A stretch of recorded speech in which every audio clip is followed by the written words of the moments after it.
Welcome to all.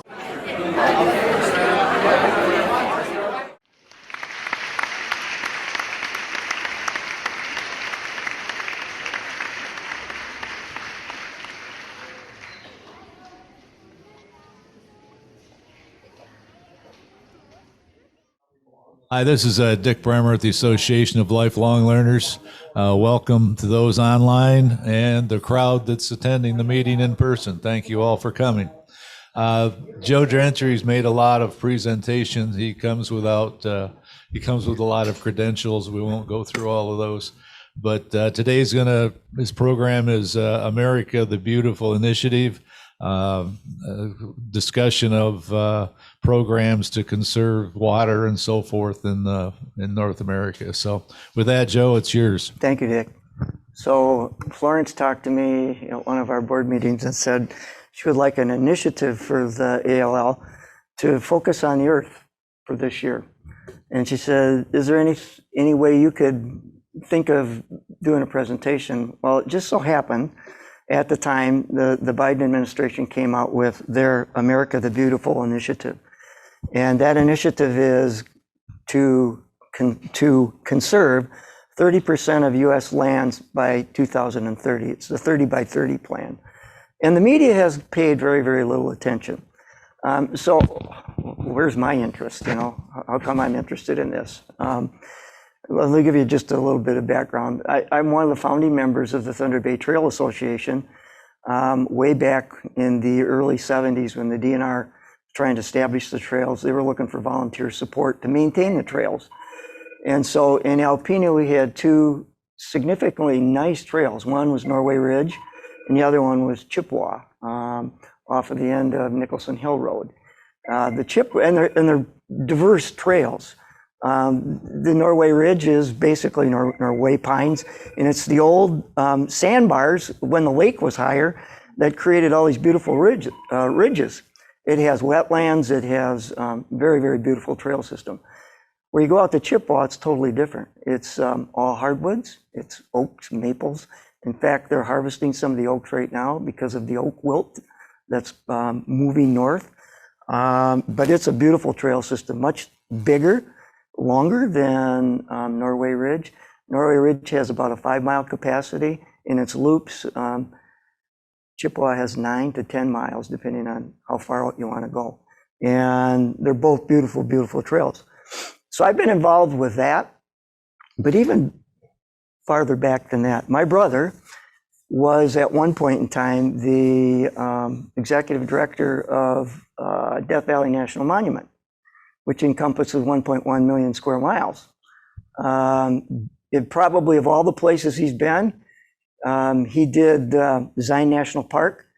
He's did when the volcano went in Oregon. He was up there creating the access point to that particular park. And so everywhere he's been, he kept telling me Death Valley's the most beautiful, and I would agree. I found it the most attractive place and as diverse as I could ever imagine. And so then he retired and he moved back. He was building a house down in Tawas, our hometown. And he called a steak dinner one night at my mom's and he says, we got some news to announce. And he said, I'm going back out to Hawaii. He said, we're moving back to Hawaii because they want me to redo the USS Arizona for the 50th anniversary of Pearl Harbor. So that was 1991, or he was going out in 1989. And I said, I thought you retired. He said, well, they made me an offer I can't refuse. He says, before they made that opportunity, they wanted me to go back to Death Valley because they're annexing another 2 million square miles, 3 million square miles in Death Valley National Monument. And he says, as much as I'd like to go back there, he says, the Hawaii thing really interests me. So I've been involved in the park, so to speak, and he didn't work for the government. He formed a company that created private foundations to fund the national parks. And so the new visitor center in Zion, he built that. So every time there was a project, they'd create a foundation One of his biggest clients was Jacques Cousteau. When they built the Calypso 3, the cost in the late 70s was $31 or $32 million. And so he created a foundation to build the new Calypso for the Cousteau Society. So I've had a long-range connection with preserving and our parks and our natural resources. So when this initiative came out from the Biden administration, it really piqued my interest. And what I want to do is I'm going to present both sides. I'm going to present what the Biden administration is proposing. Then I have another sheet that is the opposition to the 30 by 30, because there is opposition. So I'll let you be the deciders of what you would support and what you think is viable. This all came about by the Department of Agriculture, the Department of Interior, the Department of Commerce, and the Council on Environmental Quality put this report together. And it was a report to the National Climate Task Force because President Biden and his administration re-entered the Paris Accord, which talks about more alternative energy sources and preserving the water and land that we have. So I just want to talk about 30 by 30. I mean, that's the initiative. What does it mean? The report that came out gave 8 principles that would guide this, let's get to 30 by 30. There's only 12% right now of federal land that is available. So that's a big stretch, 18%. More accessible natural resources, land and water. So yeah, that's accessible and usable. We have, the federal government has lots of property that's not accessible.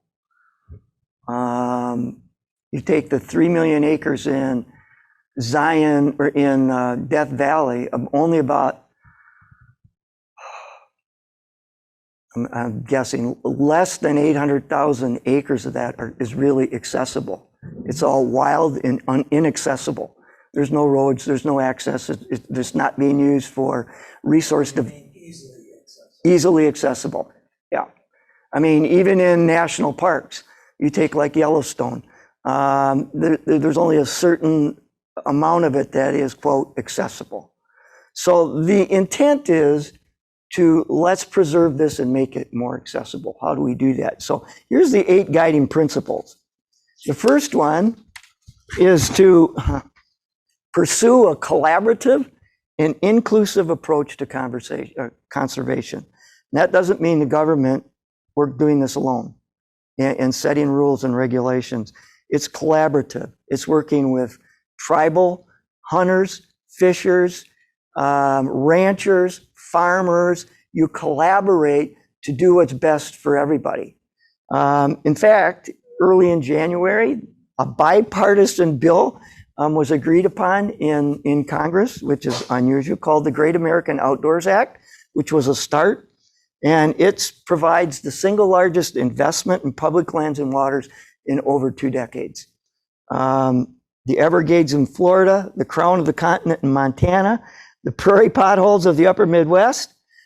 They've teamed up with farmers, ranchers, sportsmen, sportswomen to develop these, provide resources to make them accessible, to maintain them sustainably. And it's conserving many of our most treasured watersheds, primarily from Alaska to Florida, including the Hawaiian Islands.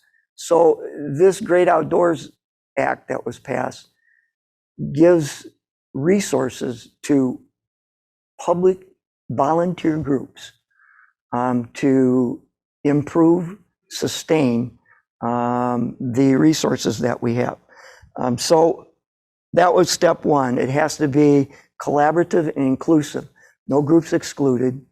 We're not going to exclude ranchers. We're not going to exclude farmers. We're not going to exclude companies that might be using the resources, gas and oil exploration. We want to collaborate to make sure that we're all on the same page. So it's happening. Is there any collaboration with other countries? Canada. Well, if you look at Mexico, when they built the wall, there was collaboration there because they used some of the land that Mexico donated to build the wall, part of the wall, or whatever's there of it now. So yes, there is. Thinking about soil conservation, things of that sort. Yes. Do they have the same drought?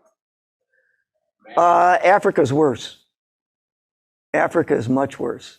And it's moving to South America because of the flow of the currents are changing. And actually the currents are coming closer to South America and the Caribbean. That is why the warm water trends are creating more intense hurricanes and storms and flooding. So principle 2 is to conserve America's lands and waters for the benefit of all people. It's interesting. It says the conservation should place and not be measured just on biological terms, but also it's a capacity to purify drinking water, to cool the air for a nearby neighborhood, and provide safe outdoor escape for a community that is park deprived, to help America respond to the impacts of climate change, or including to increase access to outdoor recreation, hunting, fishing, and beyond. So it's not just centering on ranchers, farmers, and resource users. This talks about communities. There's a statistic I'll call up about how many millions of people do not have a park within walking access of where they live. So part of it is to look at communities, help communities develop outdoor spaces that people can utilize. We're lucky here in Alpena. You go to some metropolitan areas, New York has Central Park. At least it's in walking distance of many of the places, but many cities don't have that recreational opportunity. So again, it's talking about clean water, clean air for all people in all locations. So it's got to benefit everybody. So our efforts have to be a large umbrella. Principle 3 is to support locally led and locally designed conservation efforts. You'll know that here on Pines, which just established an Alpena office, that's part of what they're doing, trying to develop, utilize, maintain, sustain the natural resources we have in Northeast Michigan. So we have resources right here in Alpena that are working to that end. I belong to a volunteer group out on Misery Bay Road. If any of you have been out to the new trails that are out there, the land was given to the state and given to the township of Alpena. So the one on Misery Bay Road, if you pass Indian Road and you'll see a little parking area just past Indian Road and toward the end of Misery Bay Road. That trail goes all the way out to the point. That land was given to the township of Alpena. It includes some of the most pristine shoreline in Northeast Michigan. It also includes what we call the dark hole. There's a channel that comes in, and there's a limestone karst that's part of the water, and they estimate the depth at over 300 feet. It's rather spooky when you go over it. If you're paddling over it or you're in a boat over it, here's this shallow, sandy bottom water, and all of a sudden it's dark and you can see nothing. It's dark, and it's a huge limestone karst that's out there. If you go down Indian Road and there's a few private residents, there's a gate and there's a sign and there's a trail, and that goes out to a different area of the trail. But about 100 meters into the trail is this beautiful limestone break. It looks like there was an earthquake. It's a huge, huge crack in the ground in the limestone. And you can climb down into it. It's about 15 to 16 feet down. And it's very easy to walk down in there. And you walk down and it narrows and narrows and it narrows, and it goes all the way out to the lake. But it gets very, very narrow. And if you walk the trail, you come to parts where it's only that wide, but you can see all the way down. Beautiful natural formations, geological formations. Those trails are maintained by volunteers. It's just kind of a squishy feeling group of people that like it out there, that are working on it to maintain it. So some of the things that we'll be able to do is access federal support to develop those better, make them more accessible to people.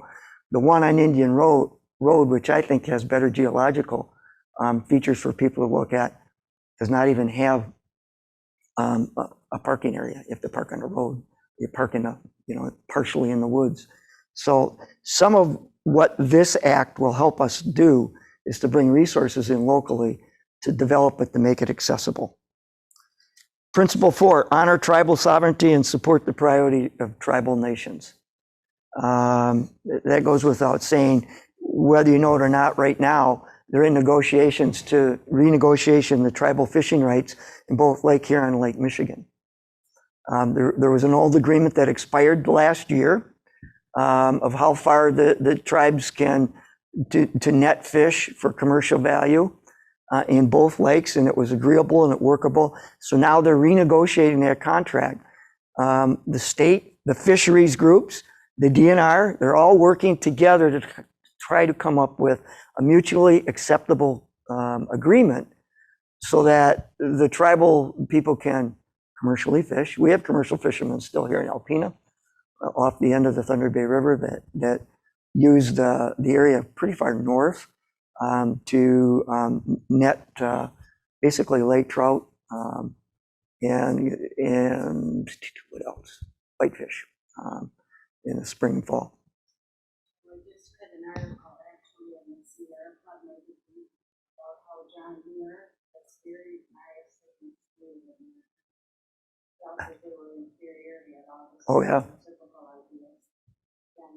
And then also the Sierra Club apologized for not consulting with them when they've done their work, even though they've done some good work. So now they are including them in the things that they're doing, and they might have them on their board. It's always been quite involved. Yep. But I thought that was pretty good. History's full of pretty prejudiced people, even people that you admire and respect, that have done great things for conservation. And yeah, you're right, absolutely.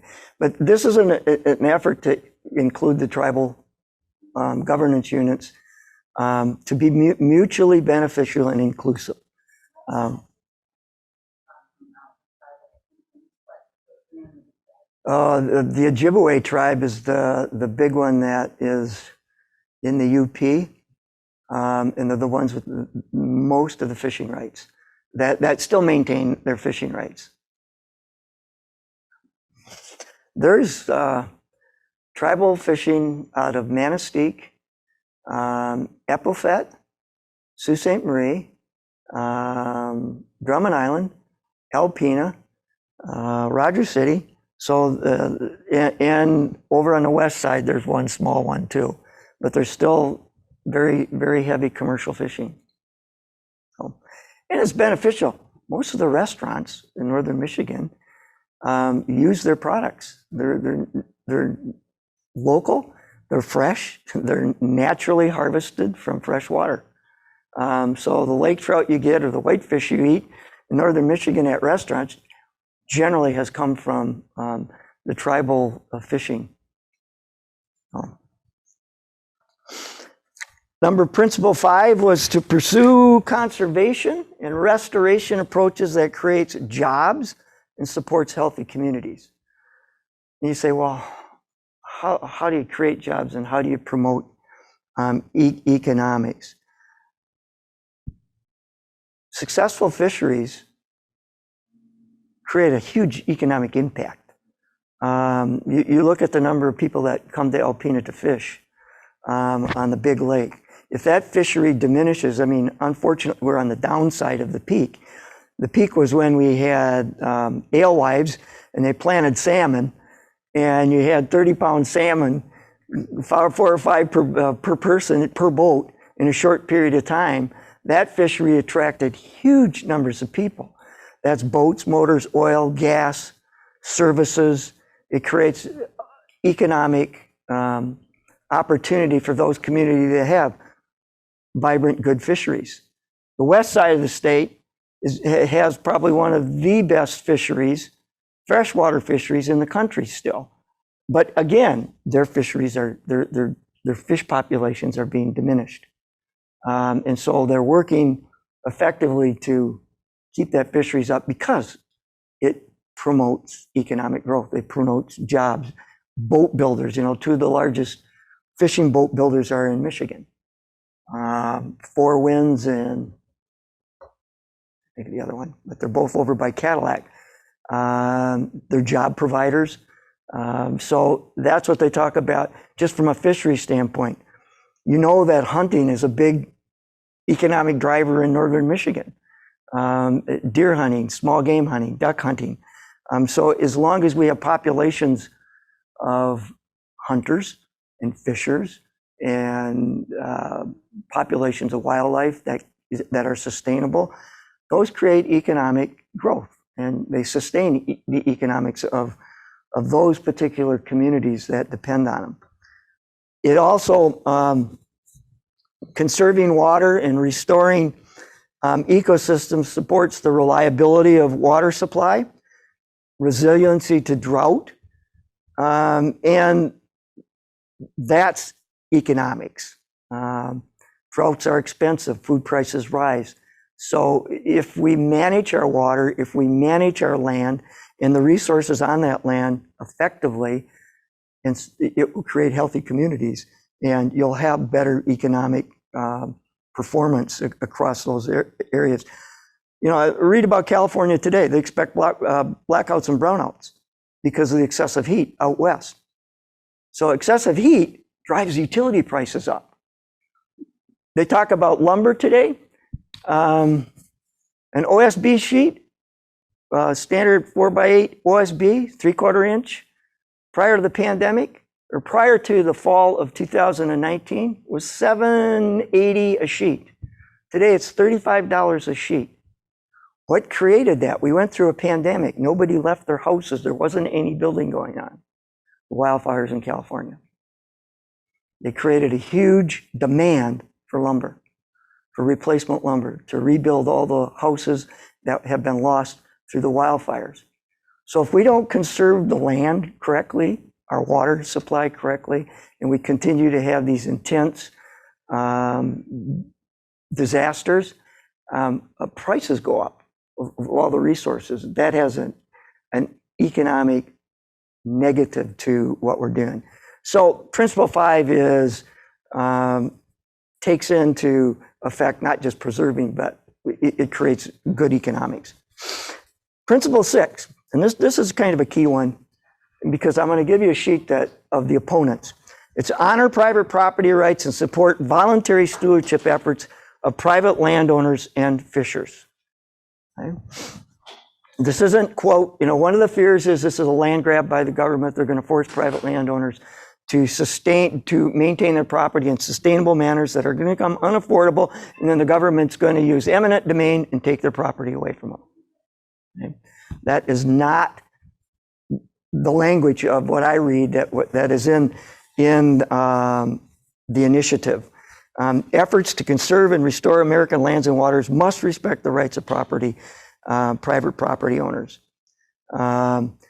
You honor the leadership role of farmers, ranchers, forest owners, and fishers already that are playing a part in the conservation of the lands and waters and wildlife. And the administration will support voluntary stewardship efforts that are already underway across the country's lands and waters. So if you're a private landowner and you're trying to sustain your land in the right way, timbering it when it should be timbered so you get regrowth that's sustainable for the future, not destroying your wetlands that are vital to an ecosystem. There's going to be encouragement from the federal government through the initiative to help you to do that. So it isn't a land grab. And here's some language specifically that's in that says this commitment includes a clear recognition that maintaining ranching in the West on both public lands and private lands is essential to maintaining the health of wildlife, the prosperity of local economies, and an important and proud way of life. Most of the dispute over the 30 by 30 from activist groups is primarily out west, where there's a lot more public land, where private people use public land for grazing cattle, for harvesting, and so that's where these contentious issues arise. However, I mean, I'm reading specific language from the act, and to me, on a good faith effort, that tells me it's going to work, and it's not a land grab. That ranchers that have and use public land, we're going to work with them to continue that process. So, Principle 7 is to use science as a guide. So they're doing studies of carbon sequestration of potential lands and oceans. As you know, water absorbs carbon dioxide, which is good because that's one of our main concerns in climate change is the CO2 that's getting trapped in the atmosphere. It has about 100-year life up there before it thins out. And our CO2 levels in the atmosphere for the first time in many in what they said in millions of years, has gone over 400 parts per milliliter or per liter, which is alarming to all the scientists. So we know that trees absorb carbon dioxide. We know that water absorbs carbon dioxide. So it's inherent on us to make sure that sequestration of CO2 is studied and used properly in lands and ocean. Biodiversity loss, I'm going to talk about that in a minute, is that one of the big concerns, and you read on that sheet some of the problems that created this is the disappearance of nature. 12,000 species need conservation assistance to avoid the threat of extinction. Disappearance of bees and other pollinators are reducing crop yields and threatens food security. There's already 3 billion fewer birds in North America than 50 years ago. Partially that's because the insect population has gone down, which sustains a lot of birds. Critical ocean habitat is declining. 90% loss of live coral in Florida Keys in the past 40 years, 90% loss of bulk kelp in Northern California in less than 10 years. 50% of riparian ecosystems and wetlands have disappeared in the lower 48s, which is the equivalent of 17,000 square miles. That's huge. So part of using science as a guide is to try to stop the biodiversity loss. Create ecosystem services and the movement of migration of wildlife. I watched an interesting video and it popped up on YouTube, and the message was, how do you build a highway across migrating caribou? And there's a YouTube video. They built a land bridge, like a car bridge, at that point where the animals cross over the highway, where they built the highway, an expressway, 4-lane, 2 lanes each way.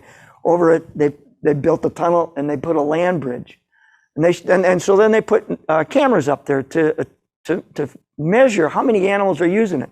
Coyotes, caribou, bear, all kinds of animals. They understood where that land bridge was. It reduced accidents on that expressway by 95% from crash accidents. So those are the kinds of things that can be done to preserve wildlife and using science as a guide.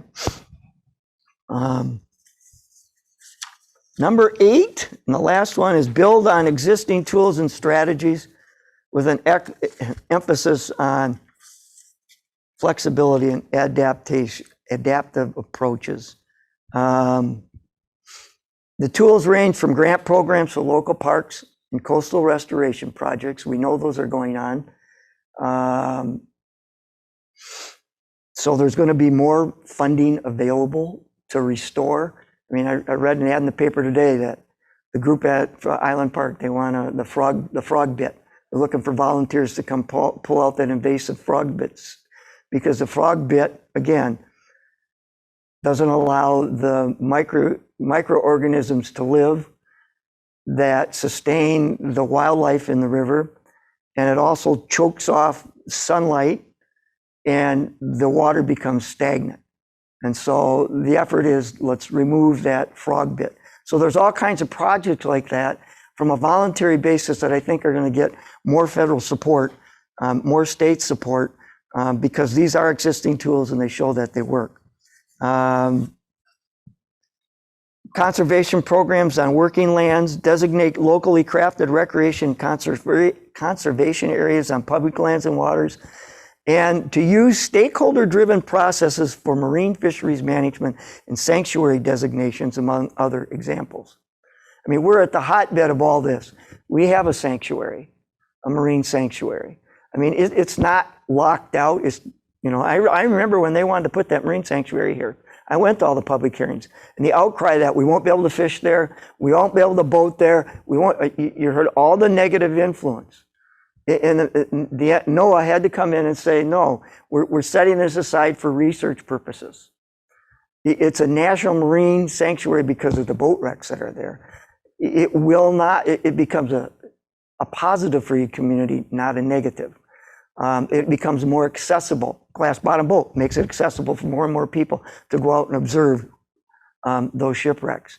So those are the kinds of measures that are already in place that they can continue to expand and continue to improve, so that they're building on existing approaches. So all well and good, typical government, you know, initiatives. How do you measure it? How do you measure whether or not we're getting to 30 by 30?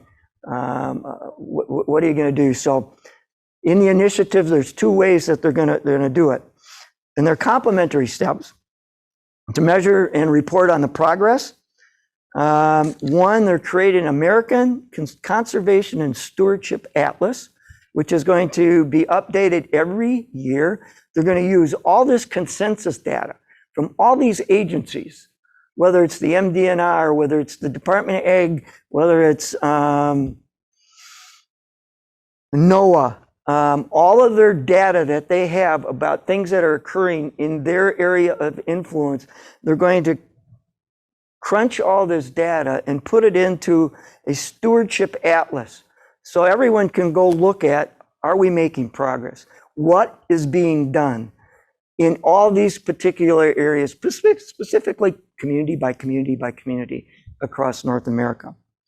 And they're going to enlist every science organization, fisheries management people, like I said, conservation groups. What is being done? If they pull out 1.5 tons of frog bit, that will be in the atlas, hopefully. So those are the kinds of efforts. So you and I can see, are we making progress? Is this really, is it occurring? And then every year, at the end of every year, there's going to be a report based on what's the data that's gone into the atlas. And the report will include progress on the areas of collaboration. Who are we working with? Who's included? An assessment of the land cover changes, including loss of open space, and a review of the conditions of fish and wildlife habitats and populations. So they're going to measure, they're going to report. And it's going to be all the way up to 2030 to see if we're making progress in the America the Beautiful initiative. So there is opposition to this, which I thought I'd share with you. To be fair, not everybody's on board.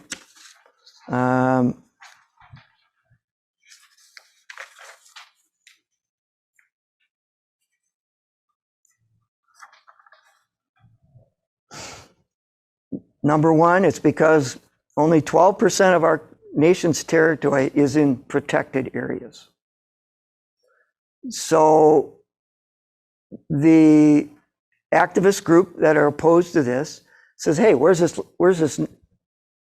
18% going to come from? So farmers and ranchers and private property owners, they formed a small group of conservative activists that consider 30 by 30 a move to seize private land and restrict access to public acres. Okay. So how did this all evolve? And some of you may remember, maybe you don't remember the Sagebrush Rebellion. And I do, because it was a big splashy thing in the news at the time. It came over a guy who was grazing cattle on public land, and the Bureau of Land Management said you can't do that anymore. You can't graze, you don't have a permit to graze. And so they impounded 100 of his cows. And so he filed a lawsuit. And the lawsuit it's never been resolved. It's still, 18 years ago, still hasn't been resolved. And so that led to constant aggravation with ranchers, and there was a flare up in 2014, which is 7 years ago. And you might remember the rancher Bundy and the protesters. They formed a big gate. They were armed.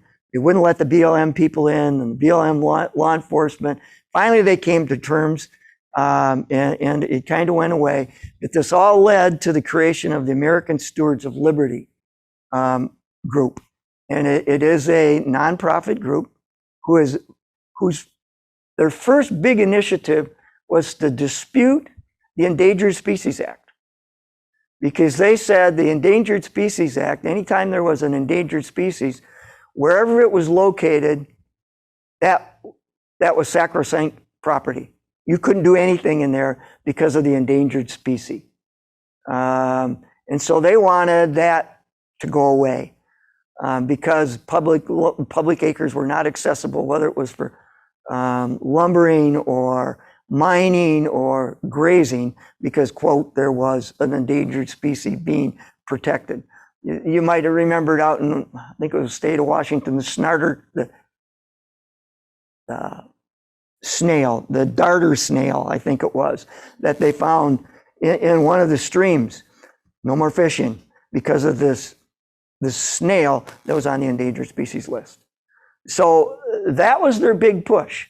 That's how the American Stewards of Liberty, that was their primary focus, is to remove certain species from the endangered species list so that more public acreage was open to the public. Now it's set its sight on 30 by 30. One of their advocates is Colorado Representative Lauren Boebert, and she introduced a bill at in conjunction with 22 other members of the House. It's called the 30 by 30 Termination Act.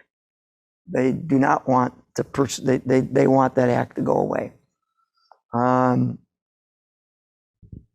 They don't believe that the America the Beautiful is based on sound science. They don't believe that there is biodiversity issues, and they're very skeptical that there is really a climate problem. And we can talk a little bit about that here in a minute. So they actually have organized, and there are 22 counties out west who have passed legislation opposing 30 by 30 on the local level. So they go to county boards of commissioners. They give them a manual called Guide to Fight and tell them, you don't want this. It's a takeaway. It's not anything positive. It's all a takeaway. It's government again invading your life, and it's not a good thing.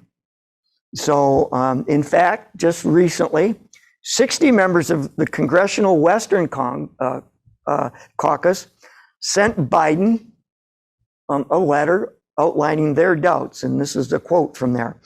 "We remain concerned that the 30 by 30 initiative will be used as a method to undermine private property rights, circumvent multiple use mandate, and lock up more land."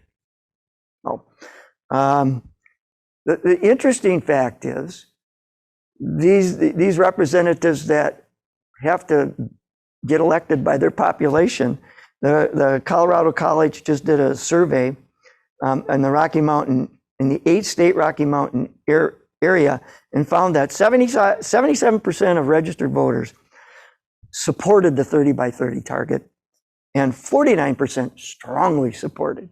So there's a dichotomy of legislators who may be skeptical. They also probably want to get reelected. And so the popular support from the population is in favor of this America the Beautiful initiative.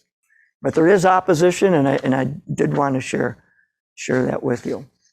So I can open it up for any questions. I'm not the definitive expert on it, but I have read a lot and participated a lot in some of the public forums on this particular issue. Bill, one of my first questions when I read this is I have no idea how you measure conserve. How does one ever achieve 30% of something that's undefined as far as I'm concerned? You know, I am too, but there are some guidelines that they have in their data collection. Let me just look at this for a minute.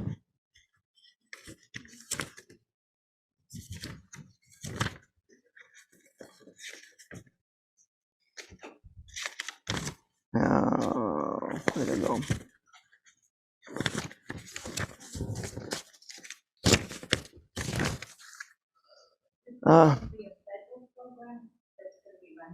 Volunteers in your community. It's a federal initiative, all local authorities. All authority is local. It's a federal initiative to support local efforts to improve. And so it's not a federal program that's being run down your throat. It's a federal, and that's why I didn't call it program, initiative, to encourage all of the interested parties, ranchers, farmers, tribal people, citizens, public citizens, to collaborate to make improvements to air, water quality, and land use. And we went to a place called Gathering Place, and Kaiser and other people developed this huge amount of property for children and families to go and hike and enjoy the outdoors, and it's huge and it's just beautiful, and it's all privately funded. There's no charge to go there. It's kind of like Dow Gardens in Midland, if you've never been there, and see what It was voted the #1 park in the United States. Dow Gardens. No. Oh, the one in Tulsa. Yeah, one in Tulsa. Yeah. They just, and they're still working on it right now. It's an incredible thing. It's a go-to place if you're close to it. But that was all privately funded. Privately funded. Yeah, it's just absolutely magnificent. But that's our Look it opinion. up. So this is. We're captured, so we have to go. So, well, you know, and it's those kind of things that are going to be able to have the support of federal agencies in the future, even though it was all private. In the future, there's going to be a federal support for that to continue, because you're going on a successful thing and you want to make it even more successful. They're building a science museum also for kids on the properties. Wow. The kids will have hands-on things to do. Would that be something too that the park they want to put over here on fisheries, River Center? The River Center? Yeah. Would that be something that? It could be. Initiate that? It could be. Yep. So I just wanted to touch briefly, because a lot of this has to do with mitigating the impact of climate change. And I just want to give you a little background, and I would highly recommend to anybody who wants to know the truth about climate change. There's this great little book. It's updated every 2 years. It's called What We Know About Climate Change. It's put out by MIT, the same authors, Carrie Emanuel. It's very simple. It's not highly technical. And it will help anybody understand a little bit better if you're skeptical or doubtful about climate change. And it goes into this. He says there's two strands of environmental philosophy. One is the natural state of the universe is infinitely stable with an unchanging earth anchoring the predictable revolutions of the sun, moon, and stars. Okay. That's strand one of the environmental philosophy. They point out that every scientific revolution challenges that philosophy. Copernicus's philosophy of heliocentricity, the Hubble's expanding universe, that's opposite of that philosophy. So then strand two says, sees stability as a natural state of the universe, but holds that humans destabilize it. And they said, that strand has gone around since forever man's been on earth. The great floods were caused by God being angry at man. Meteors and comets weren't natural phenomena, they were omens. Men thought that they were omens, there was some kind of signal being sent.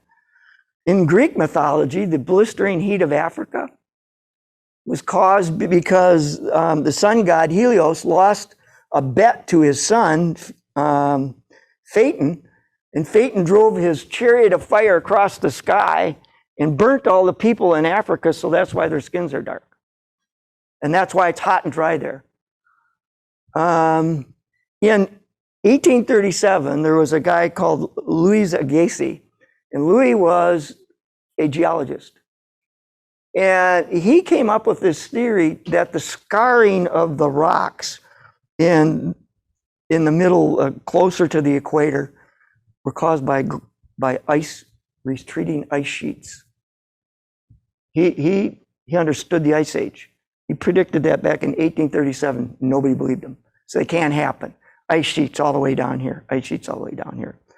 So one of the things that you understand about climate is we know about climate change. 16 of 17 warmest years and 136-year record of global mean surface temperature have occurred since 2001. And 2016 was the hottest year on record. Carbon dioxide now exceeds 400 parts per million, the highest level in millions of years. Actually, there was just an article out. They record it in May. This is interesting. They record it in May every year because May is the point which it automatically lowers after May because the ice melts and the trees bloom. So water absorbs CO2 and the trees absorb CO2. So the amount that's in the atmosphere gets a little bit less, and the amount that's going up into the atmosphere isn't the same as in May. May is kind of the peak time they measure it. And it's at 414 right now. And that's the highest ever. Sea levels are rising, projected to increase 1 to 3 feet by the end of the century. Typhoon Haiyu in 2013 set a record for the highest wind speed, and it was shattered 2 years later by a Pacific hurricane called Patricia.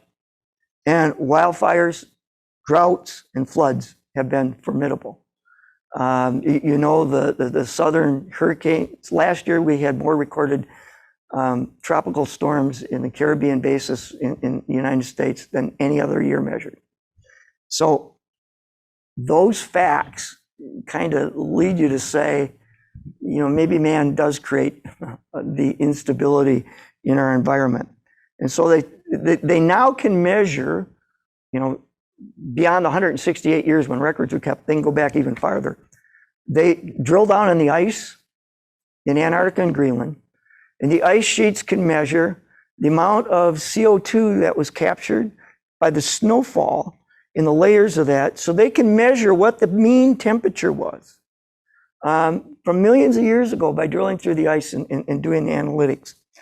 And so here's the facts. The past 3 million years, climate has swung between mild states, similar to today, lasting 10 to 20,000 years, and periods of 80,000 years of ice age. Over long intervals of time, climate has changed dramatically. During the early part of the Eocene era, which was 50 million years ago, Earth was far warmer. The Arctic temperature was 60 degrees, where today it's 30 degrees. Trees grew in the Arctic Circle 100 feet high because there was a mean temperature of 30 degrees higher back then. Very, very little ice. But then 500 million years ago, there's evidence that the Earth was completely covered in ice. Completely, miles thick. And this snowball Earth, warm Earth, snowball Earth, warm Earth, it alternated periodically. And I said, what explains it?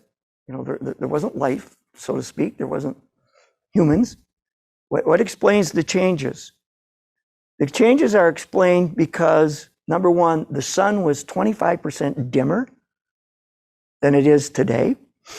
And the ice cycles of the last 3 million years were caused by oscillations in the Earth's rotation and orbit that affected primarily the orientation of its axis, that didn't affect the amount of sunlight, but how it was distributed.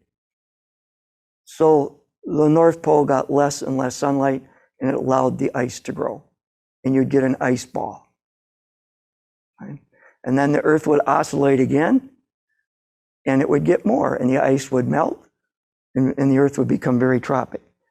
So timing of the ice ages was a result of the Earth's orbit and the oscillations. And we know, today they talked about the magnetic North Pole is moving about, I can't remember, it was like 300 feet a year or 300 feet a day, but it's moving because our axis, and they actually talked about a transverse, that the magnetic pole may eventually become the South Pole and not the North Pole. For measurements, it's the oscillation of our orbit and the rotation of our axes. So that was naturally causing these huge variations. And so why didn't we, and they talked about, well, when it was warm, why didn't we burn up? Why didn't we end up like Venus? That's what happened on Venus. Venus was all ocean. It all got absorbed, trapped all their water molecules in their atmosphere. The planet dried up, and now today the surface temperature on Venus is 900 degrees. Why didn't that happen on Earth? Because of bacteria. Life-forming bacteria that ate CO2 that was created through volcanoes changed it all and allowed life to exist. Right? And so now we're in this process of man and life changing the environment, not so much the oscillation and the rotation of the Earth's axis. And so it's us. It's the carbon that we're throwing in the air. It's the methane that we're putting up in the air. And our atmosphere today is much different than when we started out. Our atmosphere didn't hardly withhold any oxygen or nitrogen. Today it's primarily nitrogen and oxygen. In carbon dioxide, it's trapped. It creates a heat because it doesn't allow any of the sun rays to be reflected back out into space. It traps them back in Earth. So that's a little bit of the Earth's history. And yes, man is accountable, and man does create climate change. So I read a book that a group of us read recently, and here in May, Michigan Bank is going to give a report on the Congress, but it's called All We Can Say, and it's has eight divisions in the book, and they're all on climate change. And they're essays that were written by activist women. They're all written by women, and then it's edited by 2 women. And it is fascinating. It covers every single subject you can think of. And it also offers what we can do to help with this. We can. I know. I'm an eternal optimist. I thoroughly believe that man's smart enough that we will come up with solutions to the problems, and we'll do it sooner, I think, than before it's too late. I really believe that. I think technological advances, just individual choices made by people, I think even nations are cooperating. I know we're back in the Paris Accord now, and that's to build more sustainable energy, whether it's wind energy or wave energy or solar energy. I'm a firm believer, and I'm very positive that we'll find.